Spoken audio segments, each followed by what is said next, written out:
Electric scooty மற்றும் electric car பற்றி நிறைய பேர் பார்க்குறாங்க. அதில் ஒரு ரிவல்யூஷனாக புதிய டைப் பேட்டரிகள் வந்து கொண்டிருக்கின்றன. அவை மிக எஃபிஷியண்ட்டாக எலக்ட்ரிசிட்டியை யூஸ் பண்ண போகின்றன. அது குறித்து தொடர்ந்தும் நம்ம பார்க்கலாம் இந்த வீடியோவில். இதுவரைக்கும் எலக்ட்ரிக் கார், எலக்ட்ரிக் ஸ்கூட்டி என்றாலே அது பேட்டரி சில கிலோமீட்டர்கள் மட்டுமே அந்த பேட்டரியில் அவை ஓடும் என்று நம்ம நினைத்து கொண்டிருந்தோம். ஆனால் இப்பொழுது வந்துவிட்டது ஒரு பெரிய ரிவல்யூஷன், சோடியம் அயன் பேட்டரிஸ் என்பது 2026 மார்க்கெட்டிற்கு வர உள்ளன. இவை மிக குறைந்த செலவில் தயாரிக்கப்படும் பேட்டரிகள். இப்பொழுது எலக்ட்ரிக் கார், எலக்ட்ரிக் ஸ்கூட்டி பாவிக்கும் லித்தியம் டைப் பேட்டரியை விட இது மிக மிக மிக சீப்பானது. சுமார் 20-30 தடவை சீப்பானது என்று கூறலாம். பாரமும் குறைந்தது. அடுத்தது, இது சுமார் 200-300 கிலோமீட்டர் வரை ஒரே சார்ஜில் ஓடக்கூடியது. அடுத்தது, மிக குறைந்த டைமில் சார்ஜ் ஆகவும் கூடியது. அப்படியான சோடியம் அயன் பேட்டரிகள் இப்பொழுது தயாரிக்கப்பட்டு கொண்டிருக்கின்றன. அடுத்தது, லித்தியம் பேட்டரிகளிலும் இப்பொழுது ஒரு ரிவல்யூஷன் நடந்து கொண்டிருக்கிறது. என்ன என்றால், லித்தியம் அயன் அல்லாமல் இப்பொழுது ஏற்கனவே வந்துவிட்டன. யாடியா பைக்குகள் நிறைய அப்படி வந்துவிட்டன, ஸ்கூட்டிகள்.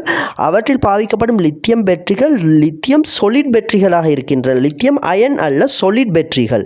எனவே அவையும் எந்த லீக்கேஜும் இல்லாமல் நீண்ட நாட்கள் பாவிக்கக்கூடியதாக இருக்கின்றன. ஆகவே நீங்கள் பயப்படாமல் இப்பொழுது எலக்ட்ரிக் வாகனங்களுக்கு இப்பொழுது திரும்பலாம். ஏனென்றால் லித்தியம் சொலிட் பேட்டரிகளும் அடுத்தது சோடியம் அயன் பேட்டரிகளும் இப்பொழுது எலக்ட்ரிக் ஸ்கூட்டிகளையும் எலக்ட்ரிக் கார்களையும் அடுத்த வாகனங்களையும் இப்பொழுது ஆக்கிரமிக்க உள்ளன. முக்கியமாக எலக்ட்ரிக் கார்களுக்கு நிறைய பவர்ஃபுல்லான பேட்டரிகள் தேவைப்படுகின்றன. அதில் சொலிட் ஸ்டேட் ரிவல்யூஷன் என்ற ஒன்று இப்பொழுது நடைபெற்று கொண்டிருக்கிறது. டொயோட்டா, BMW, ஹயுண்டா போன்ற நிறுவனங்கள் இப்பொழுது இந்த சொலிட் ஸ்டேட் ரிவல்யூஷனை அடிப்படையாக கொண்டு சுமார் 1000 கிலோமீட்டர்கள் வரை ஒரே சார்ஜில் ஓடக்கூடிய பேட்டரிகளை இப்பொழுது தயாரித்து வருகின்றன.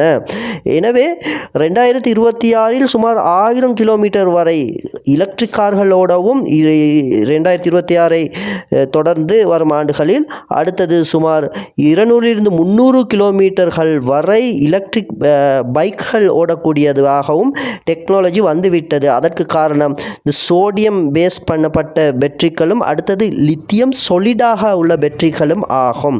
இந்த ரிவல்யூஷன் இப்பொழுது ஆரம்பித்து விட்டது. முக்கியமாக இப்பொழுது ஈரான், அமெரிக்கா, இஸ்ரேல் யுத்தத்தின் காரணமாக எரிபொருள் தட்டுப்பாடு ஏற்படும் இந்த வேளையில் சயின்டிஸ்ட் இதில் மும்முரமாக இறங்கியுள்ளார்கள். எனவே இந்த பேட்டரிகள் மிக சீக்கிரமே இந்த பேட்டரிகளை கொண்ட வாகனங்கள் வந்துவிடும். மார்க்கெட்டில் மிக சீப்பாகவும் அந்த வாகனங்களை நாம் கொள்வனவு செய்யலாம். நீண்ட தூரமும் அவற்றை பயன்படுத்தலாம், எந்த ஒரு சிக்கலும் இல்லாமல். ஆகவே பெட்ரோல், எரிபொருள் அந்த பிரச்சினைக்கு மிக சிறந்த தீர்வாக அமையப் போகின்றன இந்த பேட்டரிகளின் வருகையானது. ஆகவே இந்த வீடியோவில் ஒரு நல்ல தகவலை நம்ம கொண்டு வந்தோம்.